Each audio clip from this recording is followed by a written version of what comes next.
Meninas, então nesse segundo vídeo eu vou explicar para vocês o que esse gráfico ele quer dizer. Antes da gente mostrar o gráfico, eu preciso mostrar essa tabela com propriedades físicas da água e do gelo. Eu não sei se vocês prestaram atenção nela. Aqui eu mostro comparações das propriedades entre o gelo e entre a água, certo? Vamos pensar aqui em 0 graus. Vamos comparar só um aqui para ficar mais fácil, mas é a mesma resposta. Então vamos lá.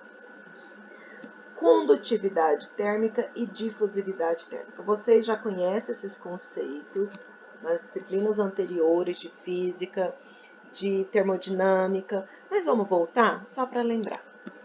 Condutividade térmica, o gelo transmite energia calorífica a uma taxa 4 vezes maior que a água.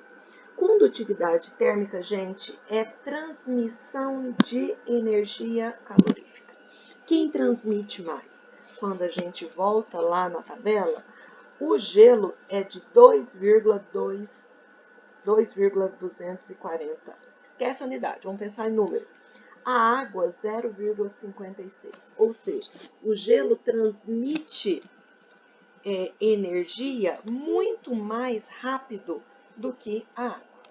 E difusividade térmica, o gelo sofre uma mudança na temperatura. O que é mudança na temperatura? Ou ele perde temperatura, ou ele ganha temperatura. A gente pode ver aqui na tabela, também muito mais rápido do que na água.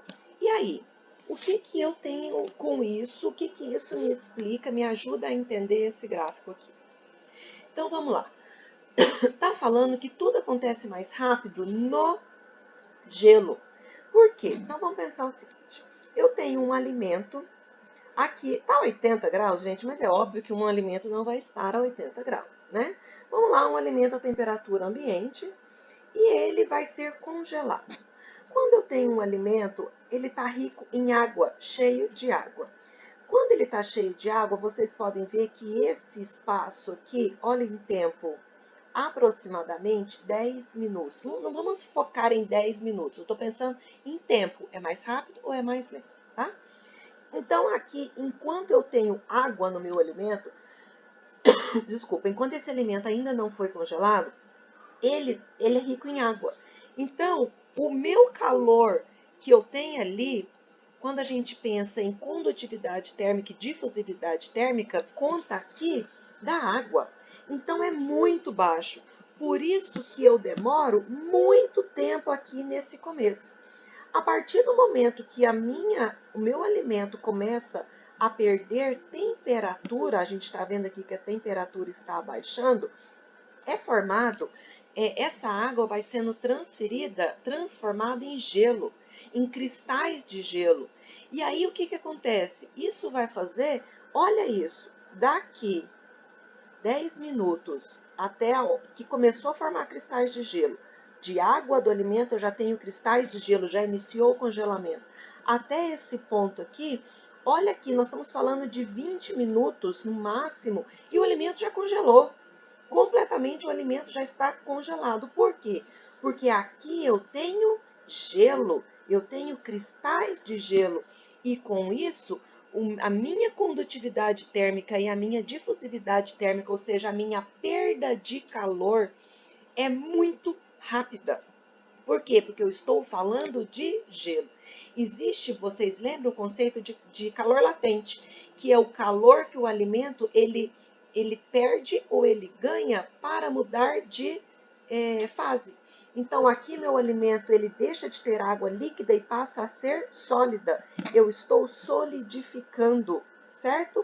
Então, aqui o meu calor latente ele está perdendo calor. O meu alimento precisa perder calor latente para poder congelar. Isso é feito de uma forma muito rápida, porque eu já tenho cristais. Se eu tenho cristais, a minha condutividade e difusividade, como são muito altas no gelo, isso vai acontecer de uma forma muito rápida. Ao contrário do meu descongelamento, o meu alimento está congelado a menos 80 graus, mantido ali, e nesse ponto aqui ele começa a perder temperatura. Mas quando a gente tem uma água a menos 20 graus Celsius, ou seja, do ponto A até o ponto B, essa água é sólida. Eu ainda tenho gelo. E vocês podem ver que são 10 minutos. Isso está acontecendo de menos 80 a menos 20 graus. O meu alimento está absorvendo calor latente, porque ele quer sair de sólido e ir para líquido. Ele está absorvendo de uma forma muito rápida, porque ele ainda é sólido. A partir do momento que esse meu cristal se transforma em líquido, em água, porque ele chegou a 0 graus, ele absorveu tanto calor latente que agora ele mudou de fase, né? A gente tem ele saiu de sólido e foi para líquido. Olha o tempo do ponto B, 10 minutos aproximadamente, até o ponto C, 50 minutos. Foram 40 minutos para que o alimento fosse descongelado. Opa, como que a gente explica isso? Aqui eu tenho gelo, aqui eu tenho água. Quando a gente volta na tabela, a condutividade térmica e a difusividade térmica da água é extremamente baixa, então o tempo de descongelamento é muito maior do que o tempo de congelamento.